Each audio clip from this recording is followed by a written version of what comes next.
Hello, lovelies. Today I would like to share with you how you can access your homework assignment tonight on Edpuzzle. First, I would like you to go into Schoology like we would normally do in class. So you're going to go into your courses once you get into Schoology, and you'll see the ELA/shared reading course.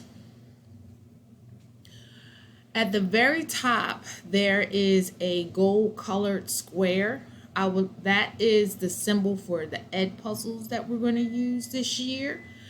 The Edpuzzle that I would like you to access is called Final Isocene Changing States of Matter Part 1. When you click on there, it will take you directly to the site. Now, my page is going to look slightly different from yours, but I want to show you using live mode what you can expect when you are watching this video.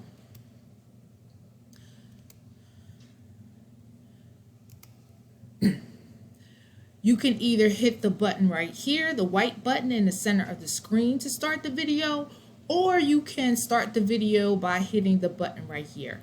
For today's purposes, I'm just going to show you this way.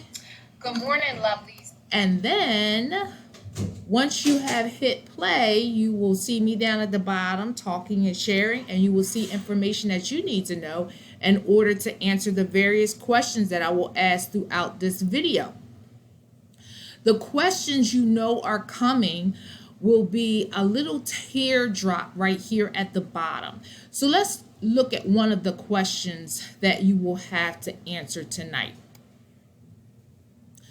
So the video will pause and it will say multiple choice, extended answer, true, false, and then it will have the question that you need to answer. Which state of matter has a fixed shape and a fixed volume? Gives you three choices. Now, let's suppose that you're not sure of the answer. You can hit this button right here and re-watch the video. You cannot skip.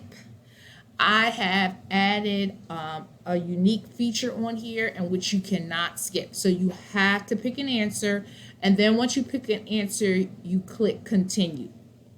So for my purposes, I am allowed to skip just because I want to show you how this works.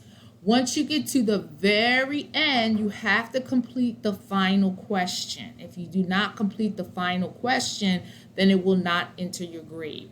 The neat thing about this, boys and girls, is that you can see whether you have gotten the answer right or wrong right after you enter your answer, except, of course, for the short answer responses, which I will grade or we will go over in class. So the short answer response for tonight is explain two things that you learned by watching this video and be prepared to share with the class tomorrow. So I can't wait to hear about what you learned that you didn't know before after watching this video. Please email me if you have any questions.